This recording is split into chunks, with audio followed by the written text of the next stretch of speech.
Continuación, señora secretaria, por favor. Sí, señora presidenta. Primer punto, conocer y resolver sobre el informe para segundo debate del proyecto de Código de Comercio. Tiene la palabra el asambleísta Pavel Muñoz. Quiero recordarles a los señores y señoras asambleístas que en la sesión anterior ya se había leído justamente el documento del informe. Presidenta, buenos días. Legisladores, buenos días. Un saludo para todos y para todas. Contento, Presidenta, como legislador, contento como presidente de la Comisión de Régimen Económico, en representación no solamente de mi bancada, sino sobre todo de la comisión, que es una comisión evidentemente multipartidaria, que trabaja, diría yo, con profunda responsabilidad con el país. Contento de poner un código para conocimiento de la Asamblea Nacional en su segundo debate y contento con todas las modificaciones y elementos positivos que tiene este código para la ciudadanía. Es un código, voy a ser rápido en la exposición porque seguramente voy a necesitar algún tiempo, es un código que tiene más de 1.300 artículos y que actualiza una norma de 1906 y de ahí su trascendencia. Con lo cual quisiera hacer un pequeño anuncio metodológico, si cabe, al conjunto de la Asamblea.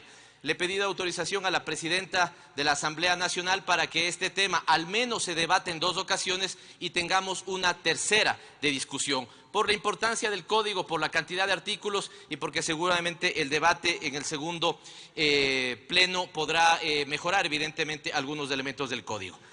Este tema es muy importante. El código que hoy está vigente data de 1906. Tiene reformas en los años 60, pero fundamentalmente data de 1906.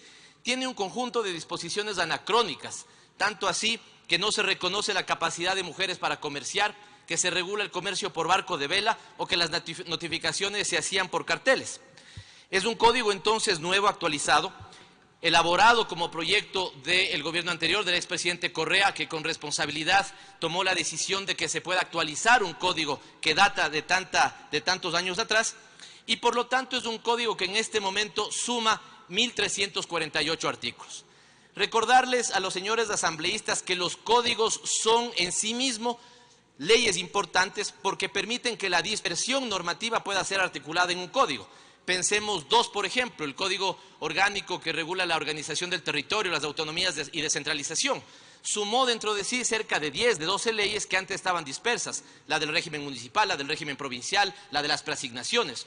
O pensemos, por ejemplo, en el Código Monetario Financiero, que también teniendo normativa dispersa fue consolidado en un solo código. Así que desde su propia concepción, esta es una ley importante en tanto es un código y evidentemente desde también su actualización. ¿Qué regula el código?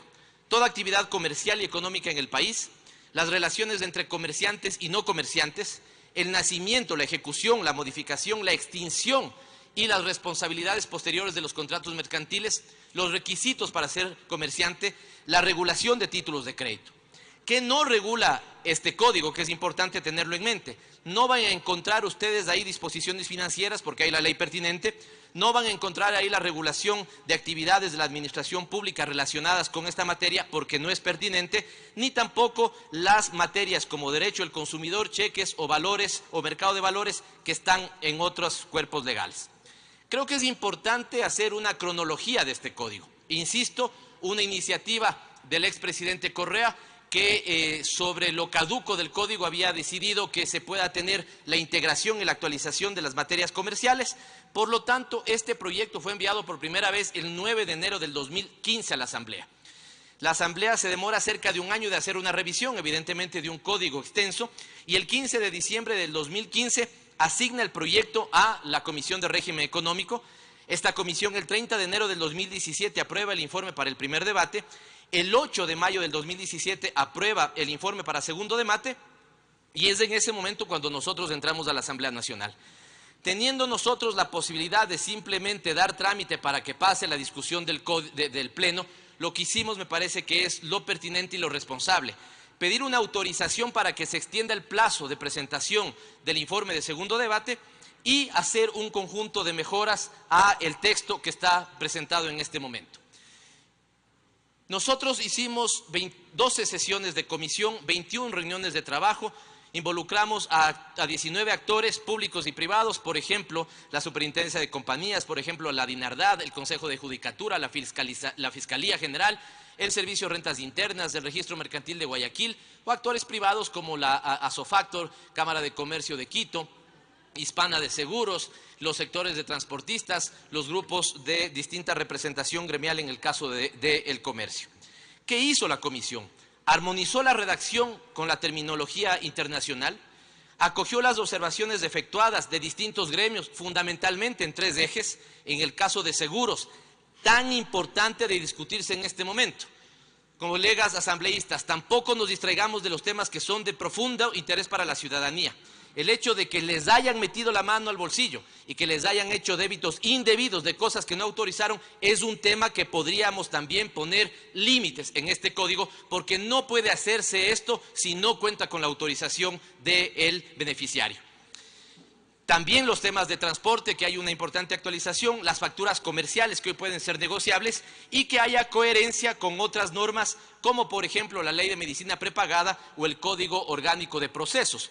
Recordemos que mientras la discusión de este código se daba, teníamos aprobaciones de código administrativo o código de procesos, por lo tanto había que buscar la armonización en esos aspectos. Entremos un poco a la estructura del código. Insisto, 1.348 artículos, 4 disposiciones generales, una reformatoria, una transitoria, 6 derogatorias y una disposición final. Tiene en total 7 libros del código y un libro preliminar. Estas son las reglas generales, el primer libro de la actividad mercantil, el segundo de las personas e instrumentos de comercio, el tercero los títulos, valores y los títulos de crédito, el cuarto las obligaciones y los contratos mercantiles, quinto de los contratos mercantiles, que es un texto extenso, lo mismo que el sexto, que tiene que ver con toda la temática de seguros, excepto los de medicina prepagada, que tienen una ley aparte, y los contratos de transporte, que de manera interesante hoy están homologados en esta ley, es decir, el tema de transporte marítimo, aéreo, terrestre y multimodal son ya parte de una sola normativa legal. Vamos a los detalles de cada uno de ellos. El primero, la incorporación de principios en las reglas generales. Esto es un elemento fundamental porque si uno compara las normativas de comercio en América Latina, ninguna tiene principios. Y aquí hemos incorporado principios como la libertad de actividad comercial, la transparencia, la buena fe, la licitud de las actividades comerciales, la responsabilidad social ambiental y evidentemente el comercio justo. Se le da un mayor valor a la costumbre mercantil, en tanto ya no tiene que pasar 10 años para que un acto se convierta en costumbre mercantil, sino 5, como es este caso. Evidentemente tiene que haber una prueba regulada con testimonios y con precedentes jurisprudenciales. El título primero ya habla de la actividad comercial y de los actos de comercio, donde aquí hay un cambio de paradigma de manera interesante, un importante cambio de paradigma. Ya no todo gira en torno al acto de comercio, sino que la normativa en este momento gira en torno al comerciante y se moderniza el concepto de comerciante. Aquí, en los debates con los especialistas en esta materia, me parece que es importante que nosotros interioricemos un principio. En casos comerciales, el derecho se pone a favor de la costumbre y no es que necesariamente el derecho marca las costumbres comerciales. Con lo cual esto marca también el tipo de normativa que tenemos. Es una normativa que aboga mucho más por la capacidad de negociación entre las partes y que permite, sí, la intervención del Estado para evitar abusos o para evitar que en una negociación de partes el que tiene mayor capacidad de negociación someta o imponga sus condiciones sobre el que está en desventaja en esa capacidad de negociación. Por lo tanto, se trabaja también el concepto de equidad y justicia, se eliminan los discursos discriminatorios que existían, se elimina la prohibición para mujeres, que en algún caso se decía incluso que deban tener el permiso de su esposo para actividades comerciales. Hay una simplificación porque en este momento ya no tendríamos 2 registros, sino el registro que se hace en la SRI también sirve para el registro mercantil. Y es evidente que entramos en un conjunto de normativas y regulaciones modernas, vinculadas con la contabilidad, con las normas NIC, con las normas NIF, con las disposiciones de la Superintendencia de Compañías, del Servicio de Rentas Internas y entre otros. Una cosa que ya sucede, pero que no estaba regulada, por ejemplo, es la contabilidad en medios electrónicos. Entonces se le da validez y se puede hacer. El título segundo habla de personas e instrumentos de comercio. Ahí hacemos una depuración normativa. Se eliminan las reglas antiguas, como por ejemplo la de los martilladores. Se incorporan nuevos factores como los suplentes y los auxiliares. La relación laboral se sujeta al Código de Trabajo como debe ser y es lo correcto. La competencia de registro mercantil se regula y se adapta también a la ley del Sistema Nacional de Registro de Datos Públicos. El marco normativo para el comercio reconoce el comercio electrónico, pero tenemos una precaución. Si bien lo estamos reconociendo y poniendo algunos artículos en este sentido, no eliminamos la ley de comercio electrónico porque hay que tener también cuidado de que la especificidad de esa materia no sea rebasada o mal reformada en este código. El título tercero tiene una cosa importante y es que reconoce el descuento como una forma lícita de percibir ingresos. Es decir, el cupo, el margen de utilidad o el descuento ya son formas lícitas de percibir ingresos. Pero claro, para que no exista abusos, ponemos la capacidad de que la Junta Monetaria, la Junta de Regulación Monetaria y Financiera, fije los techos máximos. ¿A qué me refiero? Si yo, por ejemplo, tengo un título que vale 100 y necesito liquidez inmediata, es posible que alguien me compre descontándome 20 o 30 dólares o el 20 o el 30%. Claro, ya sería una práctica usurera si me quiere descontar el 70%. Por lo tanto, se permite que eso exista, ¿no es cierto? Esto ya se convierte en lícito, pero la Junta de Regulación pertinente tiene que entrar a poner los techos para que no se caigan en abusos. Una actualización del interés general a las normas vigentes, la estabilidad normativa en figuras tradicionales, no se cambia la estructura de las normas que regulan los títulos de crédito tradicionales, es decir, seguimos teniendo las letras de cambio, los pagarés a la orden, las cartas de crédito, pero evidentemente están armonizadas con los cambios normativos que se han dado desde 1906. Se rediseña el factoring, que es una cosa muy importante, es decir, se reconoce legislación sobre facturas comerciales negociables. Los conceptos de facturas físicas, de facturas electrónicas y facturas desmaterializadas se incorporan en este código.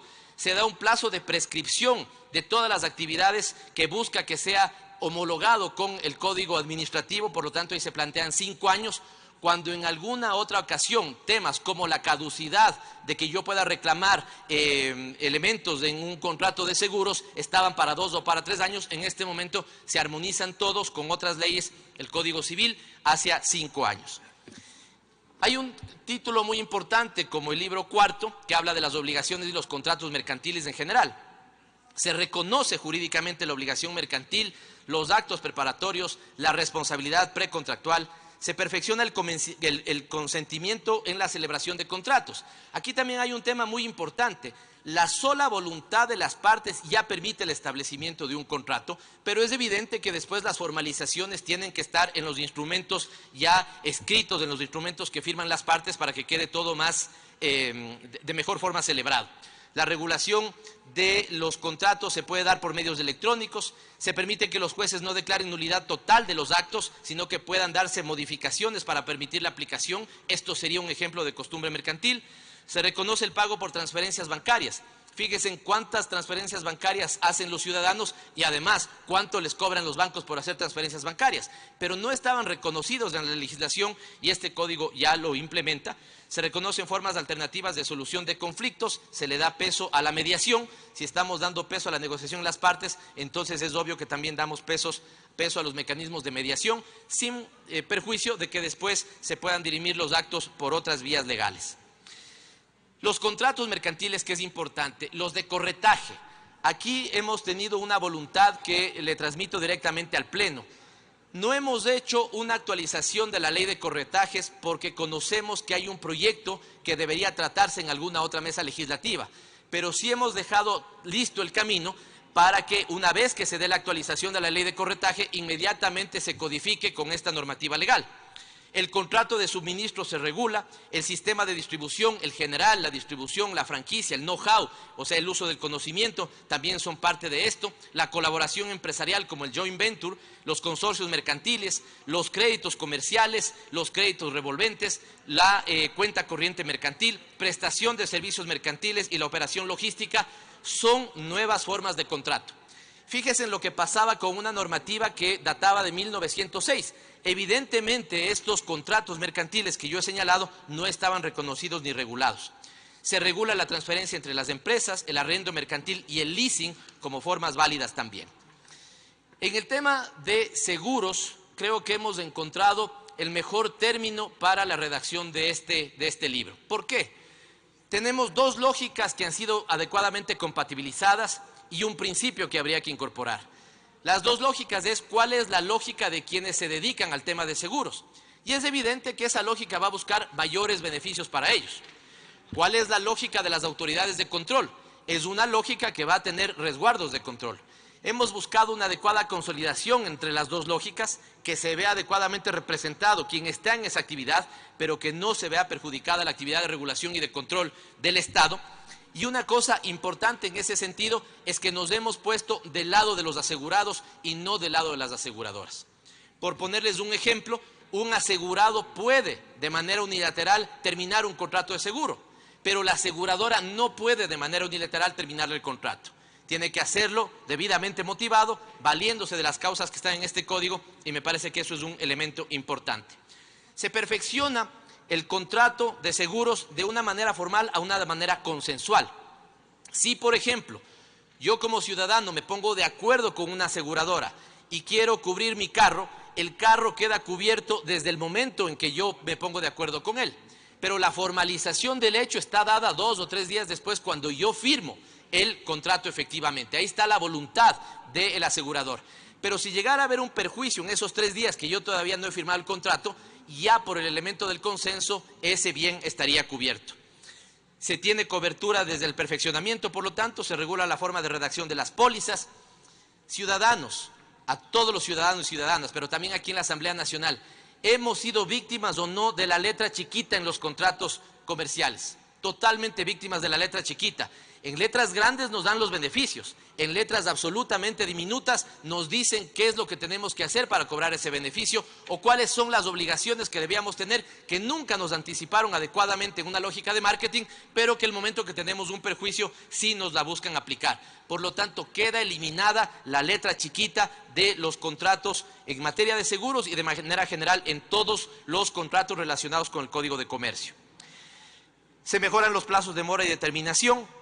Se mejora el procedimiento de reclamo mediante la incorporación de plazos y lo que les decía, acciones que podían prescribir en 3 años y que por lo tanto terminaban siendo no tan beneficiosas para el ciudadano, en este momento se extienden hasta 5 años en casos especiales y lo que ya había dicho, la homologación con otros cuerpos legales.